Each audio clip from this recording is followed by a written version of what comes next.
नमस्कार मित्रों, मैं हूं डॉक्टर हरिनिवास। चैनल का नाम है संस्कृत साहित्य एवं संस्कृति। महाभारत भीष्म पर्व का प्रारंभ हो गया है। संजय ने धृतराष्ट्र को पितामह भीष्म की मृत्यु का समाचार सुनाया। रणभूमि से वापस आए हैं। धृतराष्ट्र बहुत विलाप करते हैं। वो कहते हैं हमें वहां लेके चलो जहां पितामह पड़े हुए हैं। ये तो वो भी जानते हैं कि इच्छा मृत्यु का वरदान है, तो मृत्यु तो नहीं हुई होगी, लेकिन वो सरसैया पे गिर गए हैं तो मुझे वहां लेके चलो। और फिर वो कहते हैं कि मुझे पहले पूरी कथा सुनाओ, ये सब हुआ कैसे है। और इस संदर्भ में ये 15वें अध्याय से संजय ये पूरी कथा सुनाना शुरू करते हैं। सबसे पहले कहते हैं नमस्कृत्वा पितुस्तेहम, मैं सबसे पहले आपके पिता को नमस्कार करता हूं, यानी महर्षि वेदव्यास को नमस्कार करता हूं। पाराशर्याय धीमते, जो पराशर नंदन है, अत्यंत बुद्धिमान है। यस्य प्रसादात दिव्यम तत् प्राप्तम ज्ञानमुत्तमम, जिनकी कृपा से ये दिव्य अतीन्द्रिय ज्ञान मुझे प्राप्त हुआ है। मैं कुछ भी देख सकता हूं, मैं सब कुछ जान सकता हूं। ये जो बड़ी ही उनकी कृपा हुई, जो इस प्रकार का ज्ञान मुझे प्राप्त हुआ है, तो सबसे पहले मैं उनको प्रणाम करता हूं। और उनकी कृपा से जो कुछ जैसे मैंने देखा है, आप कुछ भी पूछ सकते हैं, मैं हर बात आपको बताने के लिए तैयार हूं। फिर वर्णन शुरू करते हैं कि सबसे पहले दुर्योधन ने, आपके पुत्र दुर्योधन ने दुशासन को यह आज्ञा दी है कि हमारे सेनापति पितामह भीष्म हैं।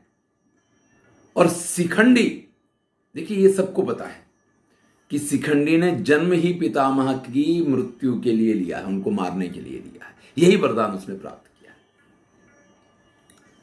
एक तरफ पितामह के पास इच्छा मृत्यु का वरदान है, और एक तरफ शिखंडी ने यह वरदान प्राप्त किया है कि उनकी मृत्यु का कारण वो बने। तो मृत्यु तो भाई जातस्य से ही ध्रुव मृत्यु, ध्रुव जन्म मृतस्य च, ये तो निश्चित है कि जिसका जन्म हुआ उसकी मृत्यु तो अवश्य होगी, उसकी इच्छा के अनुसार होगी। इतना ही अंतर है ना।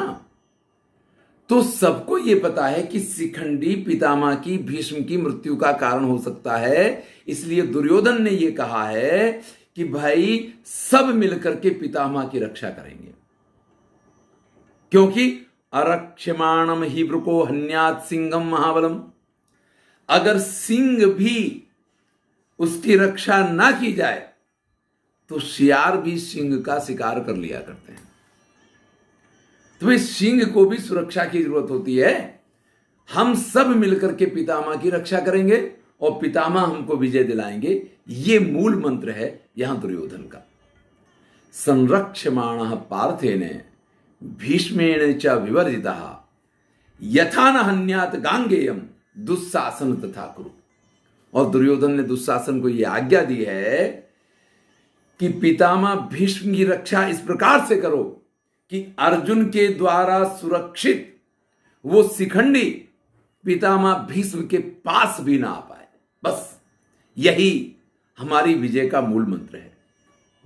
इसके बाद संजय धृतराष्ट्र के सम्मुख दुर्योधन की सेना का वर्णन करते हैं।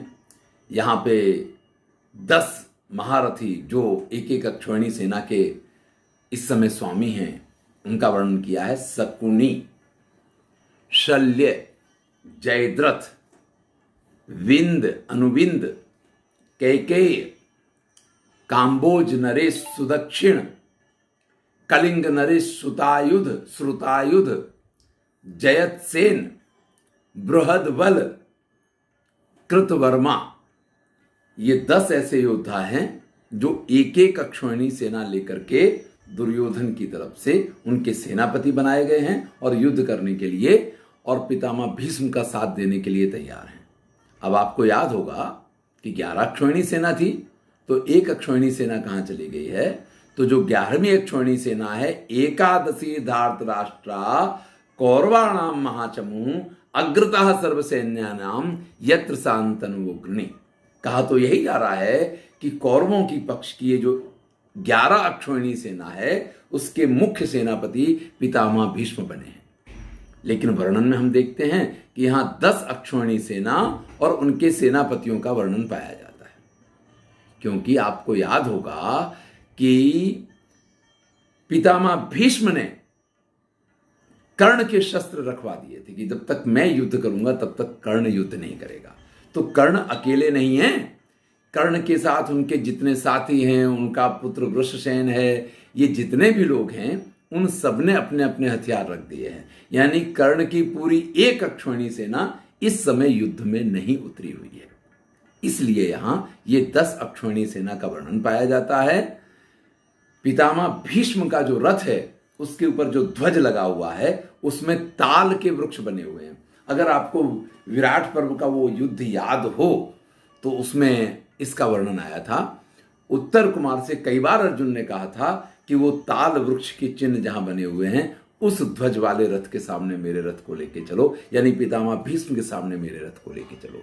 यहां थोड़ी सी पहचान हमें इन सब चीजों की कर लेनी चाहिए कि अगर हमको इस पूरे भीष्म पर्व ही नहीं, सारे युद्ध के जितने पर्व हैं उनका अगर अध्ययन करना है, अगर उनकी कथाएं हमको सुननी है तो हमें कुछ चीजें मालूम होनी चाहिए। जैसे कपिध्वज कहा जाएगा तो वो अर्जुन के लिए कहा जाएगा, नाग ध्वज कहा जाएगा तो वो दुर्योधन के लिए कहा जाएगा। इसी प्रकार से ताल ध्वज, ये जिनके ध्वज के ऊपर ताल के निशान हैं, ऐसा भीष्म का रथ है। इसमें ताड़ के 5 वृक्षों को अंकित किया गया है। यहां सभी योद्धा उत्साह में हैं, क्योंकि इस समय की ये नीति थी, लोग ये मानते थे अधर्मः क्षत्रियस्य यद व्याधि मरणम गृहे। अरे भैया, रोग वोग हो जाए और अपने घर में मृत्यु हो जाए तो ये क्षत्रिय के लिए सबसे नरक में जाने वाली बात मानी जाती थी। और यद योनि धनम याति, यानी जिसका निधन युद्ध में हो, सोस्य धर्म सनातन, वो परम सनातन धर्म को प्राप्त करता है। यही उसकी सनातन प्रक्रिया है, यही हमारी संस्कृति है कि क्षत्रिय अगर है और अगर वो बीमारी से घर में मर जाए तो इससे बुरी उसकी मौत नहीं हो सकती है। और रणभूमि में युद्ध करते करते अगर वो वीर गति को प्राप्त हो तो इससे उत्तम और कोई उसका धर्म नहीं हो सकता है। यही कारण है कि सभी लोग यहां पे युद्ध के लिए तत्पर हैं। हमने पितामह भीष्म के रथ और ध्वज को जाना। चलिए द्रोणाचार्य के रथ के बारे में देखते हैं। जाम्बू नदमयी वेदी कमंडलु विभूषिता, इनके ध्वज के ऊपर सोने की बनी हुई वेदी है। यज्ञ यागादि जो किया जाता है तो यज्ञ की जो वेदी होती है, सोने का यज्ञ कुंड बना हुआ है और साथ में एक कमंडल भी है। ये निशान है, जैसे हमारे तिरंगे पे चक्र है, जैसे कांग्रेस के तिरंगे पे पंजा है, सबकी अपनी अपनी एक पहचान होती है ना। इस प्रकार से यहां पे जो गुरु द्रोणाचार्य हैं उनके रथ के ऊपर जो ध्वज लगता है उसमें सोने का एक यज्ञ की वेदी है और उसके साथ में एक कमंडल है। इस प्रकार की उनकी आकृति है या इस प्रकार का चिन्ह उनके रथ का है। दुर्योधन के रथ के ध्वज पे नाग अंकित है, मणिमयो ध्वजा, और मणियों से बना हुआ, बिल्कुल जिसपे मणि भी अंकित हैं इस प्रकार का, लेकिन उसके ऊपर चिन्ह के रूप में नाग का चिन्ह अंकित है। ऐसा दुर्योधन का ध्वज है। अब दुर्योधन सेना के मध्य में विद्यमान है, उनके साथ में पौरव, कलिंगराज श्रुतायुध, कंबोजराज सुदक्षिण, क्षेमधन्वा और सुमित्र, ये 5 प्रधान ऐसे योद्धा हैं जो उनकी रक्षा करते हैं, दुर्योधन के आगे आगे चलते हैं। कृपाचार्य का वर्णन करते हैं कि कृपाचार्य जो हैं उनके ध्वज के ऊपर वृषभेण कृतुना, वृषभ यानी जिसको आप सांड कहते हैं, जिसको आप बैल कहते हैं, वो वृषभ की आकृति उनके ध्वज के ऊपर बनी हुई है। अब देखिए कुछ और महत्वपूर्ण बड़े ही पराक्रमी जो राजा हैं उनका वर्णन करते हैं। इसमें कलिंग राज जो श्रुतायुध हैं उनका वर्णन किया था। उनके रथ के ध्वज के ऊपर अग्नि प्रज्वलित दिखाई देती है, जलती हुई आग का चिन्ह है उनके ध्वज के ऊपर। एक बहुत ही श्रेष्ठ योद्धा है भगदत्त। ये प्राग ज्योतिषपुर नरेश हैं और हमेशा अत्यंत शक्तिशाली पराक्रमी हाथी के ऊपर बैठ करके ये युद्ध किया करते हैं। आज इस पहले दिन के युद्ध में जो दुर्योधन है वो एक श्रेष्ठ मद वाले हाथी के ऊपर बैठा हुआ है, जिसकी अंबारी सोने की बनी हुई है।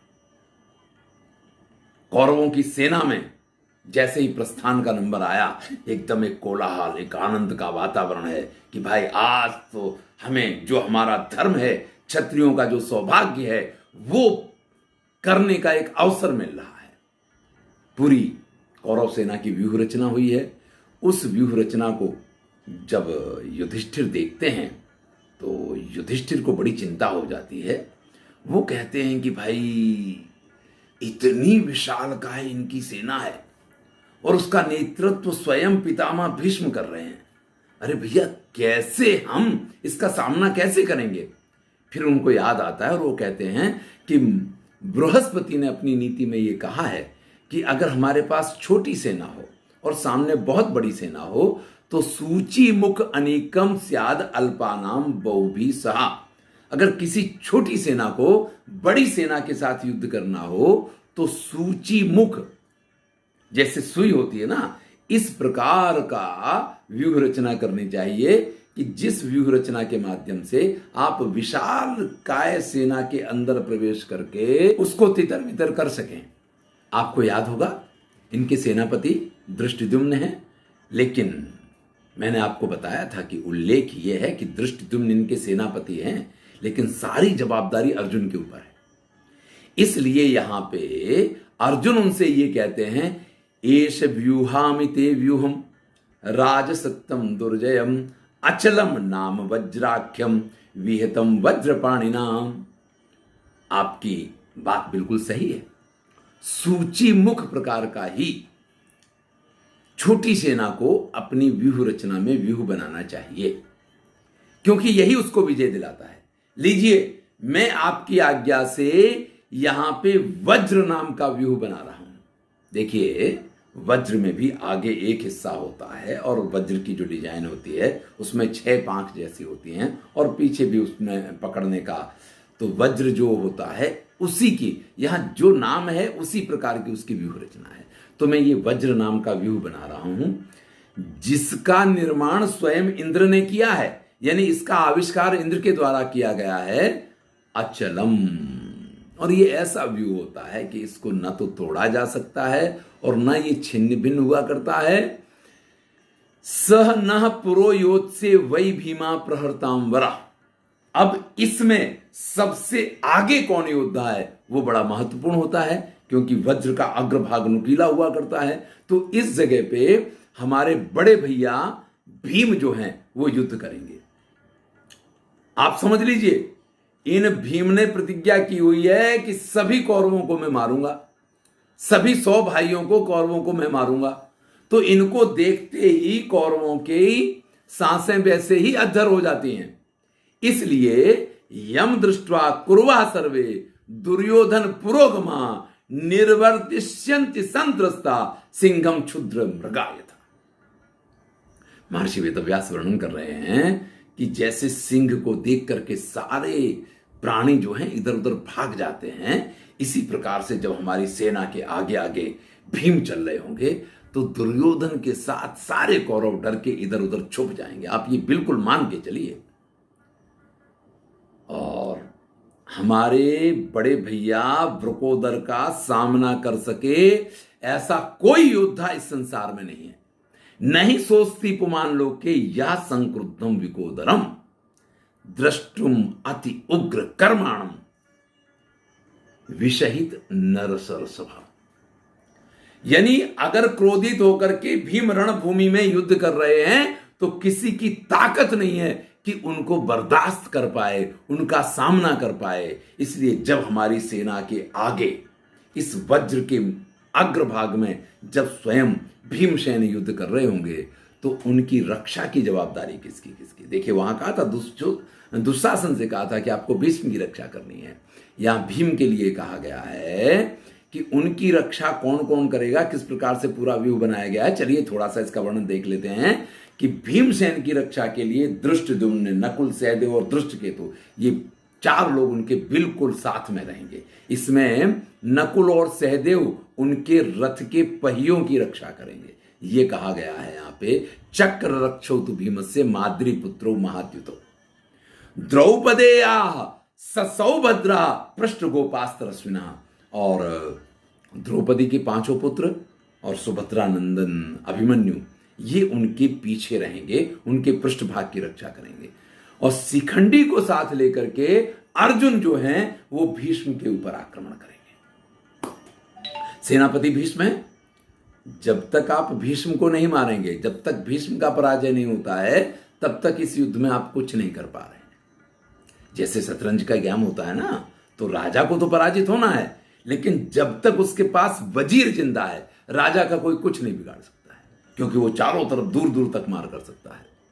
इसलिए वजीर का मारा जाना बहुत जरूरी है। और युद्ध में जो सेनापति होता है वो वजीर का काम करता है। सारी सेना, हाथी, घोड़ा, पैदल, वो सब अपनी जगह पे हैं, लेकिन इसमें जो सेनापति होता है, जिसको आप शतरंज में वजीर कहते हैं, ये इस प्रकार की इसकी शक्तियां हुआ करती हैं। तो भैया सीधा आक्रमण किसके ऊपर करना है? पितामह भीष्म के ऊपर करना है।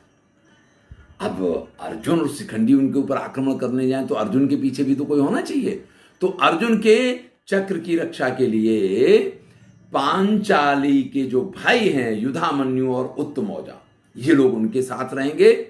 आपको मालूम होना चाहिए कि सात्यकी हमेशा जहां कृष्ण होते हैं और अर्जुन है तो उनके साथ ही रहेंगे, इसलिए उनका तो कोई उल्लेख ही नहीं। हाँ, कहा है युधानो महाबला, युधान जो है यानी सात्यकी जो है वो उनके साथ रहेंगे। और उत्तमौजा और युधामन्यु जो पांचाली के भाई हैं, यानी द्रुपद के पुत्र हैं, धृष्टद्युम्न के अतिरिक्त, शिखंडी के अतिरिक्त, वो योद्धा युद्ध करेंगे। इस पूरी सेना के बीच में महाराज युधिष्ठिर विद्यमान होंगे और उनकी रक्षा में उनके साथ साथ महाराज विराट चलेंगे। एक भाग से उनकी रक्षा स्वयं द्रुपद कर रहे होंगे। इस प्रकार से इस पूरे व्यूह की रचना की गई है। दोनों सेनाएं सामने सामने एकत्रित हो गई हैं। उसी समय आकाश में भयंकर उल्कापात होता है। देखिए, शगुन और अपशकुन का बड़ा महत्व है। इस समय भयंकर अपशकुन होते हैं जो इस बात की सूचना दे रहे हैं कि अगर ये युद्ध होगा तो ये इतना विनाशक युद्ध होगा। इतनी तेज हवाएं चली हैं कि उन हवाओं के कारण प्राहुरासीद रजस तीव्रम न प्रज्ञायत किंचन, वहां कहीं दूर दूर तक कुछ भी दिखाई नहीं देता है। इस प्रकार की हालत हो गई है। यानी युद्ध से पहले ही अत्यंत विनाशक इस प्रकार का आंधी तूफान आया है। सघोषम भूचचाल च, और जोरदार आवाज के साथ पृथ्वी में भी, जिसको आप भूकंप बोलते हैं आज की भाषा में, वो भूकंप भी आया है।